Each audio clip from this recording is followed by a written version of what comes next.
Hello everyone, and welcome to a cooking show today. Normally we're in the garden, but I remember my webpage does say that I'm into practical stuff and how to save money and stuff like that. Well, anyway, today I'm hoping to make a decent video on how to make ultra dirty cheap bread, or austerity bread if you like. The price of commodities are going up. Flour, salt, sugar, all that stuff is all going up.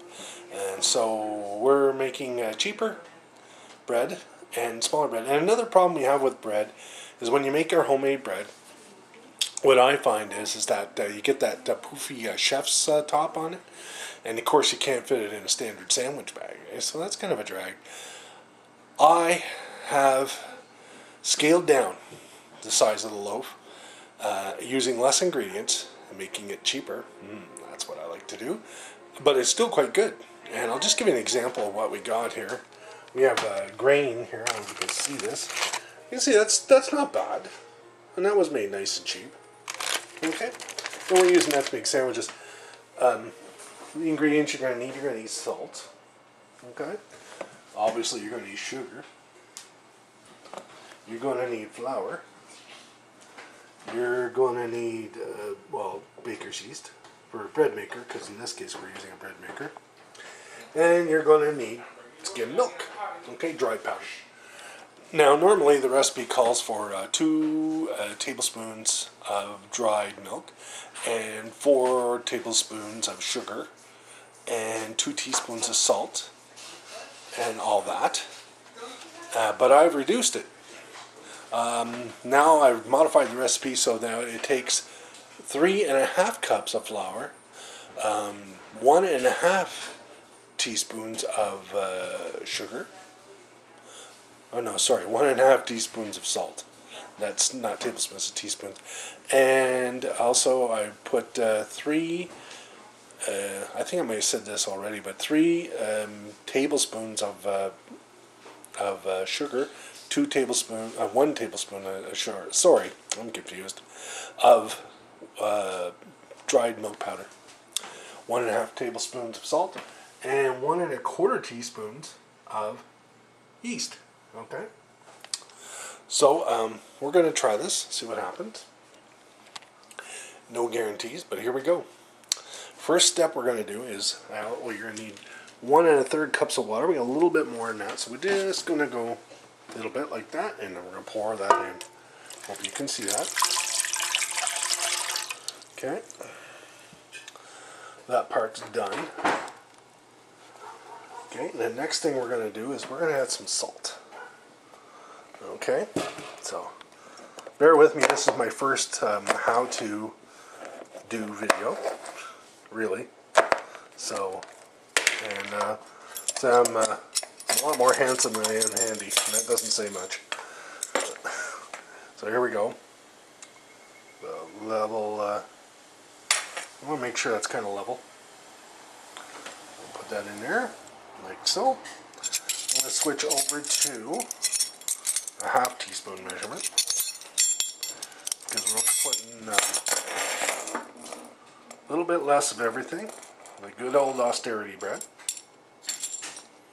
Okay, so that's done, and I like to keep kind of tidy while I'm, so we're going to put it up here in our pantry and get it out of the way. Clutter equals shutter. There we go. So all that's that, and now the next step we're going to do is I think we're going to put in the sugar. It's one way of opening it. Shake the lid off. So here is our tablespoon measure. Want to make sure that you're using a tablespoon, okay? Not a teaspoon for this. This is a little different, and sometimes I like to, depending on how much sugar we got there, I like to put it on an angle. Take it out. Almost need 2 hands for this, so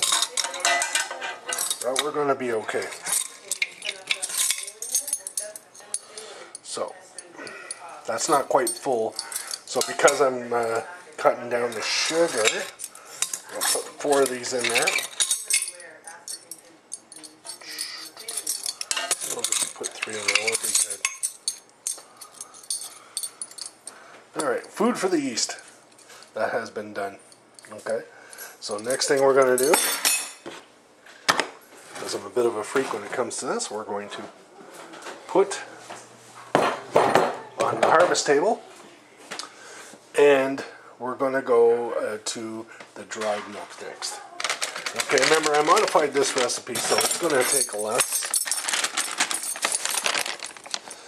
I paid $22 for 2.5 kilograms. Now I buy in bulk because we kind of live in the country, almost like the suburbs, and everything's more expensive out here. So you have to use your head. Okay, so there goes the one. Now normally I'd be using 2 of these, but not today because this is dirty, cheap austerity bread. We want it to fit. When we make a sandwich for our children, we want it to fit inside the bag. So that one here, I gotta seal that up, but I need 2 hands, so we're gonna put it over here for now. If you noticed, we did some canning today. This is tomato jam, the yellow stuff. Quite nice. It was a lot of fun doing it. I enjoyed doing it. So the next step, okay, we're going to put in some flour. And we're going to put in about 3 cups. So for this, I'm going to put the camera down because I am going to need 2 hands temporarily, and then we'll get to it. So I'll kind of put it in that area, and maybe you can see me. I don't know. Oh, that was easy. I guess I loosened up the jar. I was prepared for this little workshop. I know you should probably be editing this and all this other stuff, but you know what? It's too much. Show you the raw footage, the mistakes, and everything else. Now what I'm going to do is I'm going to put down the camera because I have to put these level with a knife, and because you get your skewed measurements. So I'm going to take just a regular old kitchen knife, and of course I don't have one. So next best thing is we go to the dishwasher, which probably should have one. And there we go. Nice and clean. Reasonable anyway. Made in China. So I'm going to put it down for a minute and follow along with me. So, try to, there's one.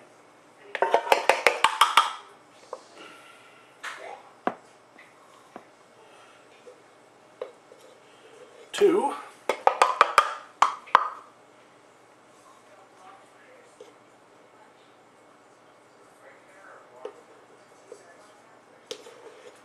3. And then finally we're going to go with just a little bit. You know, the price of flour is going up. Everything's going up. So I'm scaling down. Keep the cost under control. So anyway, that goes in there. And of course,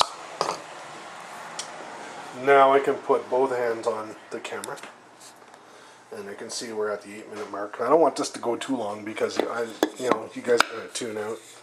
You may not care about this, but for anybody who does, I hope this was a helpful video. So I'm very sincere about this. I don't want to throw anybody for a whack. Next thing we're going to use is, I'll try to keep the name hidden, right? Because we already know what kind of yeast it is, but you know, YouTube, they get all kind of crazy on that stuff. So anyway, here it is. So normally you would put 2 of these teaspoons. I'm having a hard time talking today. Oh, you think I was on a bender last night? So anyway, here we go. I will get this settled up. There you go. Now a little salt on there. Now salt and yeast don't go together. Kind of like, you know, shit and strawberry shortcake. Just don't work. So anyway, I'm going to open this up. So I'm going to put the camera down just for a quick second. And I'll put it down looking at the preserves so you get a nice view. There they are. Hopefully that's calming to everybody at home looking at preserves. Now, I got the yeast open. So we're going to, let's see, don't want to get too much. So you're going to go there. Well, that's not quite, you got to be careful with this because if you don't put enough yeast in there, it's just not going to work. So then we're going to carry it on over here, and I like to sprinkle it evenly. I don't really think it matters, but one can never be certain. And because the price of yeast is going up, I got it into my mind to cut back yet again. I'm the king of cutbacks. I should work at Walmart. So anyway, here we go. We have that. And there's the final step. Well, not the final step, because obviously you got to put it in the bread maker. If you hear the background noises to my family running around being crazy. Okay, so then next we're going to put it into a bread maker. Okay, I already have this preset, so this is all good. And then I think I just press this button here. It should come to 218. And there you go. In 2 hours and 18 2 hours and 18 minutes, we hopefully will have some decent bread. I'll come back with part 2 and show you what happened. Okay? So I just want to thank you for stopping by and checking this out. I hope this helps somebody. It's cheap. Very inexpensive compared to buying it in the store. Much better for you because there's no preservatives and stuff. Generally speaking, a loaf like this will last about a day or 2. So it's not going to stay on the shelf for long. So if you have 3 or 4 kids, I imagine you'll probably go through a loaf a day. And I really think bread makers make life a little bit easier for everyone. So my suggestions, other people like the old traditional method. But anyway, I'm getting long-winded here, and we're at the 11-minute 32-second mark. I'm going to check out, temporarily, of course. I'm not going to ready to do that permanently.